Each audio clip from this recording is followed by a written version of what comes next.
verse 26 from Canto 1, chapter 9, Srimad Bhagavatam, but I had not explained in detail, so I am going to redo the verse again. See, it is important to understand the verse because it is connected to your Swadharma. Swadharma means your own beholden duty. What is it? So you got to know that. So let us do this verse again, and then because the rest of the verses are connected. So I will just do the verse again, redo. So we are doing Srimad Bhagavatam, Canto 1, Chapter 9, verse 26. At Maharaja Yudhishthir's inquiry, Bhishma Dev first defined all the classification of the caste and the order of life in terms of individual qualification. Then he systematically, in twofold division, described counteraction by detachment and interaction by attachment. Verse 27 says, he then explained by division acts of charity, the pragmatic activities of a king and the activities for salvation. Then he described the duties of women and devotees both briefly and extensively. Verse 28, then he described the occupational duties of different orders and statuses in life, citing instances from history, for he was himself well acquainted with the truth. Now, it is believed that there are 4 different classes of people. And these 4 classes of people are one who are the knowledgeable type, who know God in reality, which we call as Brahma also. So there are the Brahmananis, the ones who have secret knowledge about the divinity. That is one. Number 2 is a person who is a leader amongst men. So the person who leads other people, he has got a team of people working under him. So it could be a king, it could be a general, it could be, in today's day and age, it could be a CEO of a company, it could be a person who is running an organization, it could be anybody, a businessman also. Not businessman from that point of view, a businessman who employs hundreds and thousands of people. Right? So that could be the person. And then there is another person who does everything for the purpose of money. Basically, he is a guy who transacts. So he does some work and he expects you to pay him. We have our consultants also in that. Now consultants, as you know, don't have many employees. They may be 1, 2 or 3 or 4 people over there. They may be working like that. Got it? Now these consultants or these people who are working in the stock exchange, who are working in the metal markets, this market, that market, so many types of people are there who do transactional businesses, the business type of people. Again, it could also mean a farmer. A farmer is growing plants, food grains and stuff like that in his farm, and then what does he do? He sells these food grains in the marketplace. So it could be a farmer also. So any kind of a person who does transactions with money or services also, it does not matter. Because in the olden time there was not just services, you see, there was not money as such, there were exchange of services, like how we say barter system. Could be that. And then the 4th type, which we say as the worker community, that means those who are working, they are taking instructions from senior people or the people who are connected to the leaders. The leaders are giving instructions. And this person's job is to just carry them out.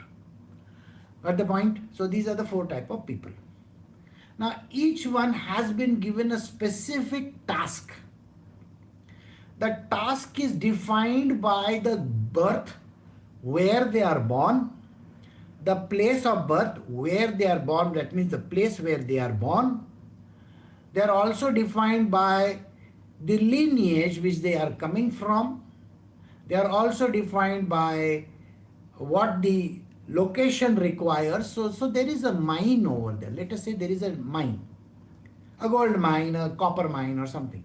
You will find that the entire village, are they not working for the mine? See, there are some villages also here in India where there is a major activity going on. Like say for example, there is an activity where they are searching for granite. So granite quarries are there. So everybody over there is working for this granite person, right? Could be that. Now you see this Himalayan salt is there, so Himalayan salt extraction. So everywhere people have different activities. There is a place in Gujarat. Now in that place, the whole village does what is called ship breaking activity. They are known for that. Everybody does ship breaking. So all these big tankers and ships which are there, it's a graveyard. So when these ships are parked over there in the sea, their job is to cut them up into pieces, make that into a scrap and sell it as scrap to silk, to steel mills and so on and so forth. Now in the same region where it is called the Rann of Kutch, there is also an activity because that place is having the mud and all that, which is like a swamp kind of a thing. So what happens is there is a place where they can do salt farming, which is salt pans are there. Salt pans are there. So everybody is connected to the salt pans. I'm sure in the past in US and other places, there were people who were called explorers. So they explored. There were people who would go to different locations, and they would be, they were running after gold. I mean, so many things. There are movies like McKenna's Gold and all that. I'm sure you have heard of that. So they were like that. Then there were cowboys. The cowboys were taking care of the cows, right? So, and then there are people who are staying in, say, Greenland and all those northern regions. They stay in igloos. So everybody's occupation is related to each other. Got it? So location, place, stuff like that. And you may be born in that place. So that is also there. So occupation for different orders of the society. So here, whom are you serving? You are serving the people of your community. You are serving your own family. You are serving your own children. You are serving your parents, whoever that is there, that is your relatives, and so on and so forth. So everywhere there is somebody whom you are serving. Serving doesn't mean that you are a servant there. Serving could also mean that you are a leader over there and you are doing this activity. So in a place like, say for example, Vrindavan, you see, in Krishna's foster father, he was a person who had many other farmers under him who were, shepherds, kind of. They had cows and sheep and all that. So everybody would be supplying milk to them, right? So they were in the business of milk. Like say for example, today there is a place called Anand in Gujarat. Now this place is known for collection of milk. There is a dairy over there, NDDB dairy is there. That is National Dairy Development Board. So everybody does that. So this place is called the Amul, AMUL, Anand Milk Union Limited. Like that. Amul means that. So think like that. So everybody is a milkman over there, a milkwoman, or whatever you want to call them. So I hope you get the point. So depending on where you are born, what is your occupational duty as per the scriptures? Somebody who is working with steel, there are people who do that. Somebody who is a carpenter. Do you know that in the Bible it is mentioned that Jesus Christ was a carpenter's son? I'm sure you know that. So Jesus Christ is called the carpenter also. So think on those terms. And then there were kings. And the king's children were supposed to rule the kingdom. This is basically how it works. All this that I mentioned is called the Swadharma. Bhishma Pitama is explaining this Swadharma to Yudhishthir and everybody around over there. And that is the reason why he is quoting from history also. Now, when you do your Swadharma,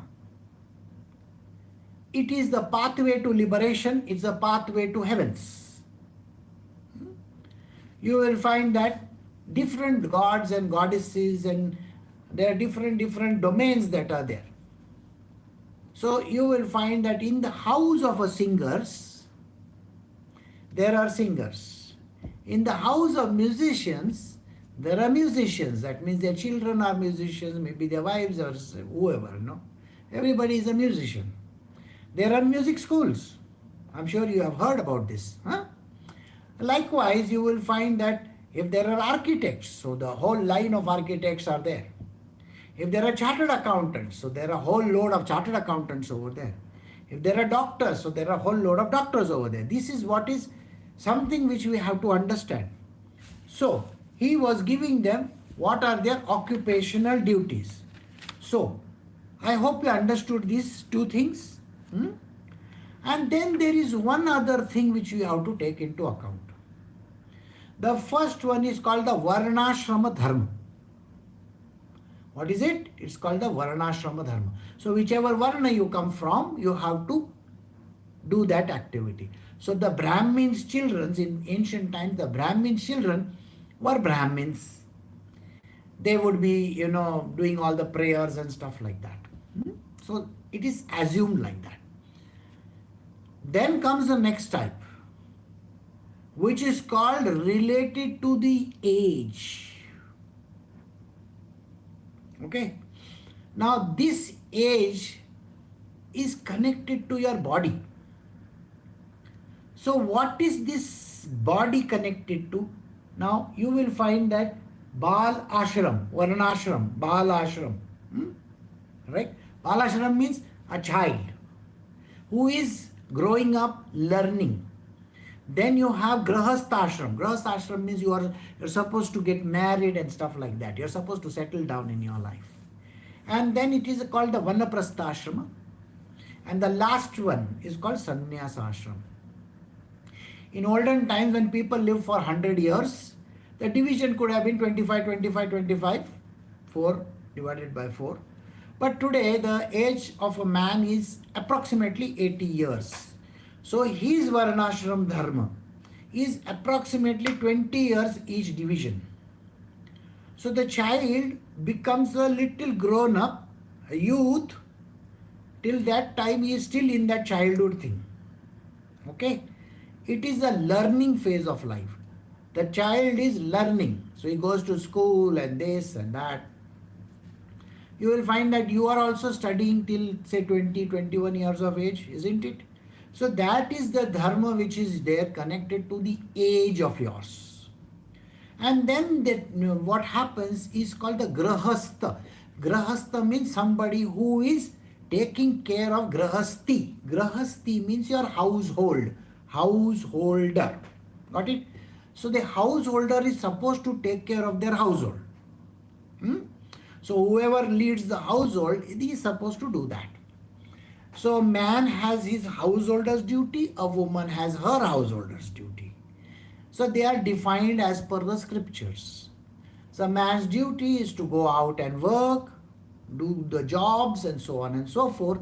A woman's job was to get married, to settle down in the marriage, take care of her in-laws and take care of the household over there, have children, take care of the house. That was basically how this particular dharma is connected to. Now you will find that in today's day and age, everything has turned upside down, right? Now, women have started going to work. I will come to that. And then at the age of around 40 or 42, 45 or so, a person is supposed to give up on everything. Giving up on everything means the desires of 20 years, that next one, grahastha is what, I want to get married, I want to have children, I want this and I want that and I want to build a house, blah, blah, blah. All those things. You are supposed to start giving up on your activity. That is for the next 20 years and you have to slowly give it up. Now in this particular varnashram, it is expected that you start leaving things. Stop your desires. Now a person at the age of 45 and 50, do you think it is right time for them to have babies? For a woman, it is not the right time at all. So I hope you understand this dharma which is there connected to this particular, varna and the ashrama is something which we have to be very clear about. And that is the reason why it is said that her job is to, by then the children have started to grow up. Alright? Let us say the son and the daughter, whoever they are 16, 17 years old and all that, they will go to the college and blah blah whatever. So their job is they leave the home and go, which is allowed. Today's day and age, parents will say, I don't want you to leave this house and go away, which is not correct. It's not right. It is mentioned that even Sri Krishna and whoever that we are talking about had to leave their house and go and stay in the ashram for 12 years and 16 years and all, as a child. After that they come back, they get married, they settle down, they may have their own house also, doesn't matter. You will find that the kings who are very productive in their way of approach always created a separate kingdom, and I gave them that. And those parents who considered that their children should stay with them, their story is totally wrong. I am sure you have heard of the great Taj Mahal, isn't it? Do you know what happened to Shah Jahan, the person who made the Taj Mahal? His son, Jahangir, put him in jail and tortured him. His own father. Same thing with Ajat-Shatru. That is a different story. So parents are put in jail by these young boys. And they want to rule the kingdom. Actually, they can be just handed over the kingdom and the king can take a back seat. His job is to do what is called as a Vana Prastha-ashrama. Vana means forest, Prastha-ashram means going away. And then we come to the last. When a person is 60 and above, his job is to give up on every activity. He is like in the part of sannyasa ashram. In a sannyasa ashram, you are not supposed to be indulging in anything. So no activity whatsoever. You are literally a sannyasi. Your job is to take the name of God, live for God. Take His name constantly. Maybe do bhajan, kirtan, puja, path, all those kind of things. In today's day and age, there are no, sannyas places where you can go. So all these we have to take into account. So these are the various stages. And then you die in that place, wherever you have gone. So some people used to go to, say, Varanasi and die over there, near the Ganga side. Okay? It is good because then you get mukti. It is said that if you die in Banaras, you get mukti because Shivji takes you straight to heaven. This is the belief system. Same thing with Haridwar. Same thing with other places also. Prayagraj and various other places are there in India.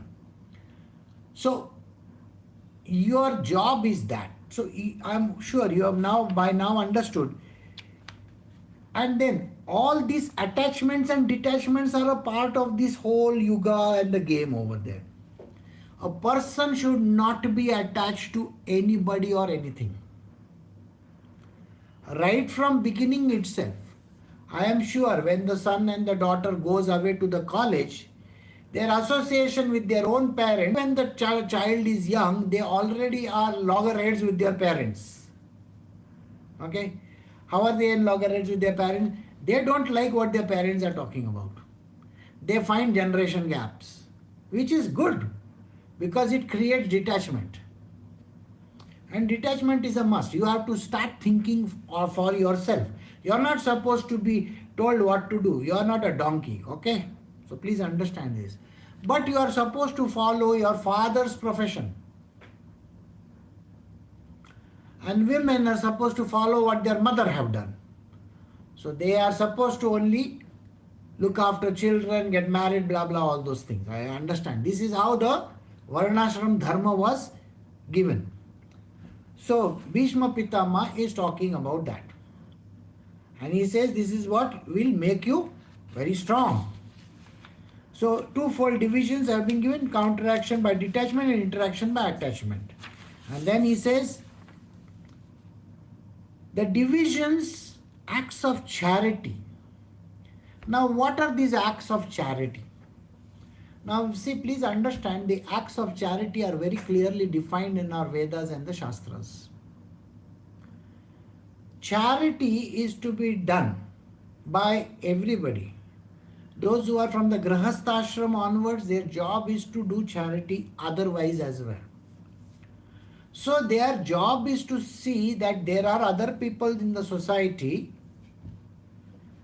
who are doing some work. They don't get paid for doing that work. Okay, like say for example, the Brahmanas, the people who do the prayers and stuff like that, they are not supposed to ask for money. The gurus and their gurukuls, the guru doesn't ask for money. He doesn't say, I want this or I want that. He doesn't have a fee structure like you have fee structure in your schools and colleges. Does he have, oh, this is my fees, you want to admit your son, then daughter, then you have to pay so much and all that. There is nothing like a fee structure there. So this structure which we are talking about is the king, the person who is putting his child over there, or whoever is that person taking charge of that. It could be a temple also. Now there may be a temple. It is the duty of people to donate to charity. So their job is to give to charity with full heart, not with the idea that you are going to get something out of that. No, there is nothing you are supposed to get. So you are supposed to be building temples and so on and so forth. There is a very beautiful scripture which I have done in the past where the different kinds of charitable acts are mentioned. In olden times, you build a water tank. There is a water tank. Villages had water tanks. I'm sure you know water tanks, what are there. Or wells. Or create roads. Pay for transportation. Create temples. Gardens. All these things are supposed to be done. When the guru takes up the activity of creating a temple, the guru normally thinks that, yes, I want to have a garden where I will grow this kind of plants over here, which will be useful for the gods whom we pray to.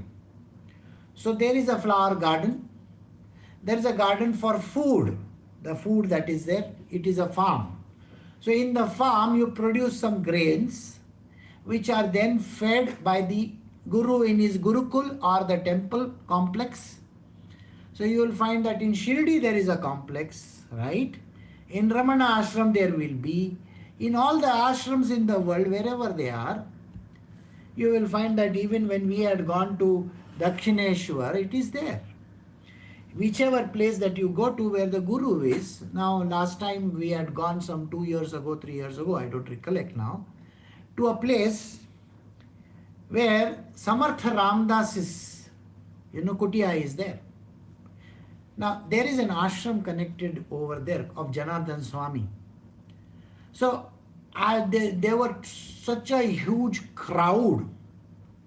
An entire school children had come in a Samartha Ramdas's ashram. And the children have to be fed first. So I told Rajma, I said, let us drive down to town and let us have lunch somewhere else. So, because the children are hungry in the afternoon, they are young children, small. So they were going in that pangat. Pangat means you have people, sitting for food. You have seen in Udupi and other places, I'm sure you must have seen. So all the children were going. I said, no, we cannot go inside that line over there. It's not proper. So we were going away.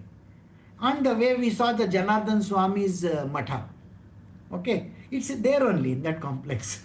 Janardhan Swami's matha. So I went and I started speaking to the person who was running that.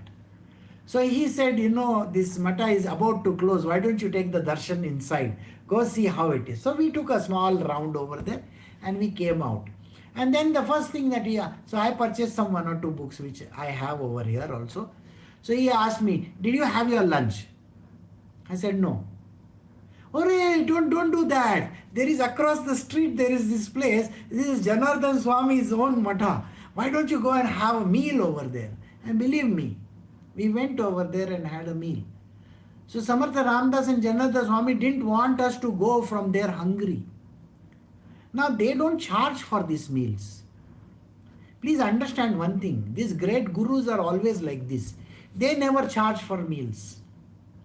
So the person's job as a charity is to provide for the meals. So there are lots of people, I'm sure you have also done, you give Brahmana meals, You give meals to Brahmanas during your lifetime sometimes. So when you give to this Guru's ashram, they handle the meals. Because there are lots of people coming. They are not going to tell you, oh, for the meal we want so many thousand rupees and all that. Nobody is going to say that. The Guru's job is not to ask for money. So this is a kind of a charitable act you are supposed to do. So that your transactions are going to give fruit to you. It is to reach the heavens or reach the state of enlightenment. Basically, that is how it works. So like that we have done in various places. Even in Shirdi also, there is a place where you have the prasad. It's called the Mahaprasad. You have it over there. And when you people come over here, during the different festivals that we celebrate, I am sure you have had a very good meal. Meals are very fixed. Basically, we create prasad meals only. And the prasad meals are fixed. If you go to any ashram also, that is a prasad meal. So they will have fixed standard menus. So that menu, that is a prasada. You are not supposed to throw it. You are not supposed to chuck it away. In hotels and restaurants, what do? You don't like something, you don't eat. No. You take only that which you can eat the whole thing and don't throw it. It is a prasad. And then you quietly wash your dishes and you keep it away. So when you go to an ashram, there is an ashram activity which is to be done. So first you can join in creating these meals. That is a seva. So this seva can be done. Or then you can be a person who can serve the meals. That is the service that you are doing. Or then you can give food to people. And then you can collect the dishes. You can do all these things. One of the biggest activity which is done by some very great people, if you ever go to any Gurudwara, you will find that the moment you come inside the Gurudwara, you are supposed to hand over your chappals, your footwear at one place. And there are people who are standing over there, they will take your footwear and they will put it inside, they will give you a token. That is also service. So these are different kinds of services that you end up doing over there. You just don't go over there and stay in one room over there and do nothing. That is not the way how things are to be done. So you go to an ashram, you go to a place of worship or whichever place and go and serve over there. That is called seva. So in many ashrams where I have gone, I have done seva literally in all the departments that are there. Whether it is cutting vegetables, to serving food, to washing the dishes, to washing the toilets, to giving them the footwears, to gardening, to everything. All these activities I have also done in my life. So it is important to do. Even gardening, even if you have to put plants, water, that is also an activity. But you have to do it with open heart. So these are the things which are called charity. Okay. So let us now move to the next verse. So we had done up to verse 28, so we'll do 29. While Bhishma Deva was describing occupational duties, the sun ran its course in the northern hemisphere. This period is desired by mystics who die at their will. Now, this is a very important verse again. A person who is an enlightened being has got the ability to direct his life's breath. So what he will do is, he can die at will. See, an enlightened person has got his own will. He will die when he feels it is right time to die. You will find that Bhishma Pitama could have ended his life even before the war. Right? Why take part in the war? It is not, it's an unjust war. But no, he continued. And in the end, when he was lying on the bed of arrows, he could have given up his life long ago, isn't it? Why go through the torture of staying on the bed of arrows for so many days?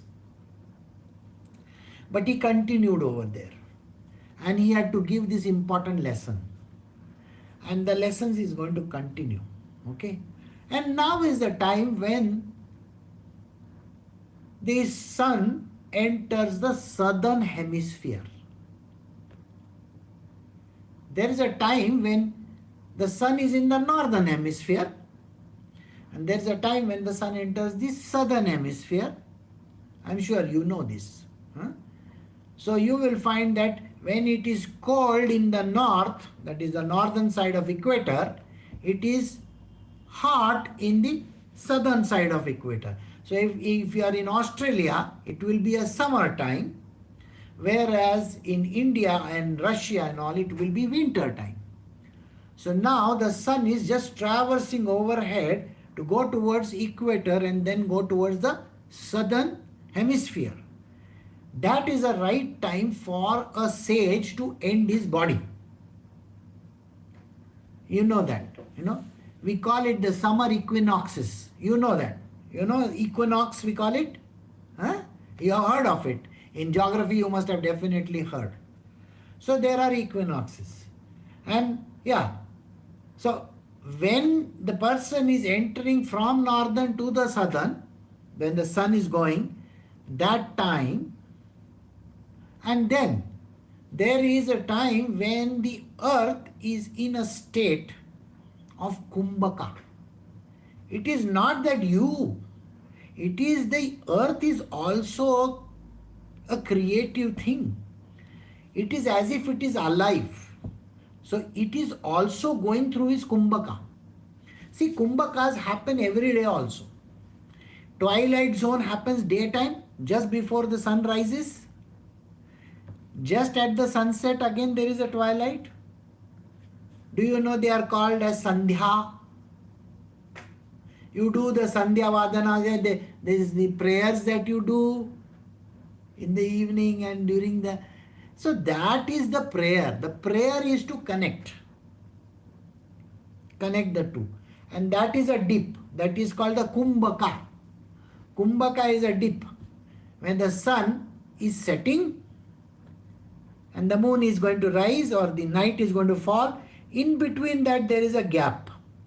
That is called the twilight. Similarly, when the night is about to close and the sun is about to rise, you will find that there is a twilight zone again. At that time, it's a very important zone. So like that, the earth has got morning and evening also, this thing. So that is number one. Number two, the seasons are there. When one season transcends into another one, you will find that we are celebrating some very important activities during the year. Have you heard of all the harvest festivals? Harvest festivals. So we also have harvest festivals. Just recently also there was one where we did the Tilgul and all those kind of things. So those are important days. So we celebrate that because it's a kumbhaka. It's a period when it's a very interesting one. Now on the second, it is a very, very important day for starting your work, which is basically connected to education. Ma Saraswati is praised at that time. It's a Saraswati Puja you do. Okay? So this Saraswati Puja that's the first day you do it. And that day, we are having our class for the children. We have that class for the children. It's a very interesting and an important day because Their brains start working at that time because Saraswati Ma gives her blessings. So Vasant Panchami, yes. You know what Vasant is, isn't it? The start of the season where you celebrate. All dances, flowers are going to bloom and blah blah, all those things happen. So Vasant Panchami. So that is the day when it starts. And this Vasant season is very, very interesting. Hmm? So, so you will find that these are the important days in the year. So the sage likes to die during the Kumbhaka. And that is the reason why he is thinking of, yes, now my time has come, I have to die.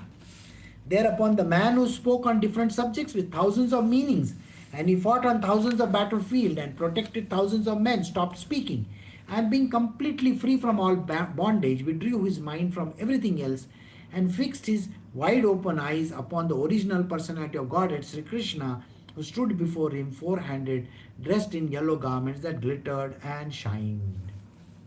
So Bhishma Pitama stops talking.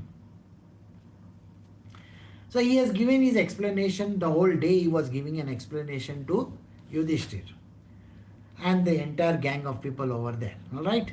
And after that, now it's time for him to go. You see, when the last moment comes, you are supposed to only think of God. That is why we say Ram Nam. You know, we take the name of Krishna, we take the name of Ram, so that we enter their heavens. It is so that in the next lifetime of yours, you don't come up with a desire. Just imagine a person is dying and is thinking, oh, what's going to happen to my wife? What's going to happen to my children? And what's going to happen to this one? Sir, you are going to be a ghost and you are going to be coming again. Don't do that. Don't keep on thinking, what happens to my money? See, there are people who are thinking about their money when they are dying. They are thinking of properties. Well, the idea is not to do those kind of things.